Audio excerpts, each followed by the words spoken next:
Bonjour à tous et bienvenue dans ce nouveau numéro de Face au droit social. Aujourd'hui, nous allons parler des heures supplémentaires. Que recouvre cette notion d'heures supplémentaires? Comment sont-elles traitées? Qui est concerné? Pour en parler, j'ai le plaisir d'accueillir Valérie Rouleau, déléguée Affaires sociales et emploi et formation de Syntec Numérique. Bonjour. Et maître Nathalie L'Enfant, avocat associé au sein du cabinet Ravel Avocat. Bonjour Laurentine. En droit social, c'est ça. Très bien. Alors, maître L'Enfant, tout d'abord, quels sont les derniers textes qui régissent la durée du travail? Alors, la durée du travail, c'est un pan historique du Code du travail. Alors, on a eu pléthore de textes. On se souvient tous des lois Aubry, 98, 2000. Ensuite, en fonction des alternances politiques, différentes lois 2003, 2004. Aujourd'hui, la durée du travail est régie par la loi du 20 août 2008 qui portait rénovation de la démocratie sociale et réformait la durée du travail en profondeur.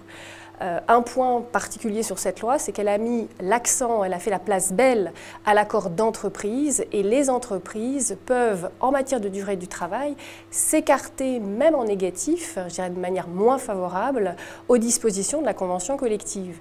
Et je dirais que le dispositif légal n'intervient qu'en bout de course. Donc vraiment, là, on a trois sources qui interviennent, l'entreprise, l'accord d'entreprise, la convention collective et la partie légale réglementaire du Code du travail. Très bien. Alors Valérie, que recouvre la notion d'heure supplémentaire et qui est concerné finalement? Alors déjà, il faut savoir ce qu'est une heure supplémentaire. En fait, une heure supplémentaire, c'est une heure de travail effectif qui est demandée par l'employeur et qui dépasse la durée légale du travail.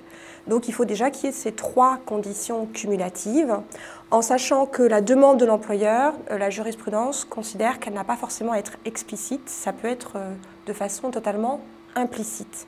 Donc ça, c'est la définition, on va dire, classique de la durée du travail. Qui est concerné? Eh bien, contrairement aux idées reçues, il n'y a pas incompatibilité entre heures supplémentaires et notion de cadre, puisque en fait, la durée du travail et son décompte va dépendre du type d'organisation de durée du travail qu'on va se choisir. Donc, dans certains types d'organisations où il y a des cadres, eh bien évidemment, ces cadres seront également concernés par des heures supplémentaires. Alors, quelles sont les heures prises en compte dans le calcul des heures supplémentaires?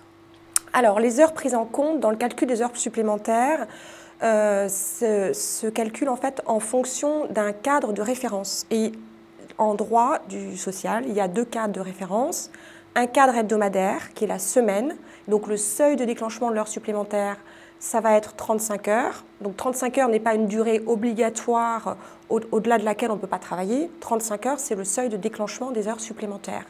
Et puis l'autre cadre, en dehors du cadre hebdomadaire, qui peut être défini par accord d'entreprise, d'établissement ou de branche, c'est un cadre qui organise la durée du travail au-delà de la période hebdomadaire, qui peut couvrir plusieurs semaines, au maximum l'année.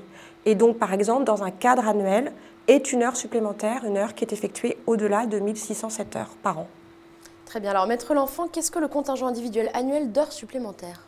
Alors, le contingent annuel individuel d'heures supplémentaires, c'est le nombre maximal d'heures supplémentaires que l'employeur peut demander au salarié d'effectuer, sans pour autant lui devoir une contrepartie obligatoire en repos, en plus des majorations de salaire, et également sans devoir solliciter la consultation des représentants du personnel.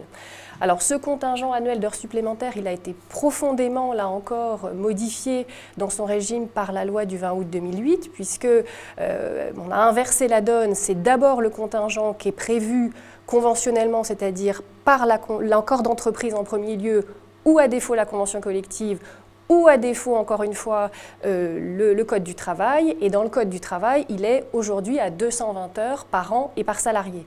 Donc, le contingent concerne tous les salariés globalement qui relèvent d'une durée du travail exprimée en heures, sauf particularité pour les forfaits annuels en heures qui, eux, n'en relèvent pas. L'employeur a-t-il l'obligation de contrôler la durée du travail de ses salariés? Alors oui, c'est quelque part, c'est inscrit dans le Code du travail puisque l'employeur a l'obligation de prévoir des outils de contrôle du temps de travail. Alors 2 types d'outils. Quand on est sur des salariés qui relèvent d'un horaire collectif de travail, ce sera l'affichage de l'horaire collectif. Et pour les autres, donc ceux qui ne relèvent pas d'un horaire collectif identique au sein d'un atelier, eh bien c'est un décompte individuel qui doit être fait pour le salarié avec soit un système de pointage, soit un système autodéclaratif. L'important étant que le salarié rentre tous les jours le nombre d'heures effectuées et qu'en fin de semaine, on ait un état récapitulatif. Alors, comment prouver les heures supplémentaires effectuées ? Alors, prouver, ou plutôt comment ça se passe effectivement en cas de litige devant un conseil de prud'homme. Là, la règle du jeu est un peu partagée, même si ce n'est pas le mot utilisé par la Cour de cassation. Le Code du travail nous dit que l'employeur fournit des éléments au juge permettant de justifier les horaires effectivement travaillés par le salarié, et le juge va former sa conviction au regard de ces éléments et de ceux apportés par le salarié qui doit lui-même apporter, nous dit le Code du travail, des éléments à l'appui de sa demande.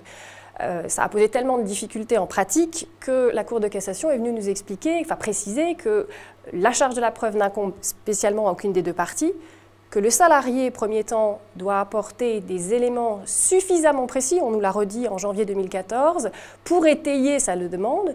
Et si ces éléments sont suffisamment probants, on ne demande pas de prouver, mais étayés, eh bien, quelque part, on passe la balle à l'employeur qui doit, de son côté, apporter des éléments à son tour pour que le juge forme sa conviction.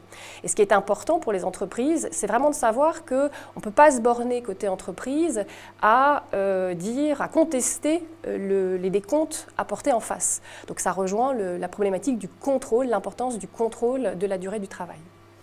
Et alors Valérie, comment sont rémunérées ces heures supplémentaires ? Alors, les heures supplémentaires, en fait, sont majorées, comme beaucoup de gens le savent. Ce taux est fixé soit par accord encore d'entreprise, d'établissement ou éventuellement accord de branche. Parce que, comme le disait Maître L'Enfant, la négociation maintenant repose beaucoup au niveau des entreprises. Mais à défaut d'accord, la loi a prévu des taux de majoration qui diffèrent selon finalement le nombre d'heures supplémentaires qui a été effectué. C'est-à-dire que dans le cadre hebdomadaire, les 8 premières heures supplémentaires effectuées sont majorées au taux de 25%, donc de la 36e heure à la 43e heure. Et celles qui sont faites au-delà, c'est-à-dire que ça commence à faire un volume assez important, sont majorées, elles, de 50%. Ça, c'est le cadre réglementaire. Mais encore une fois, en entreprise, on peut décider de taux différents. La loi n'a juste fixé qu'un impératif, ce taux ne doit pas être inférieur à 10%. Il n'y a pas de plafond, donc ça peut éventuellement donner lieu à des majorations qui vont au-delà de 50%. À ma connaissance, ça doit être assez rare. Très bien. Merci beaucoup, Maître L'Enfant. Merci beaucoup, Valérie. Merci. On se dit à très vite pour un nouveau numéro de Face au droit. À très vite.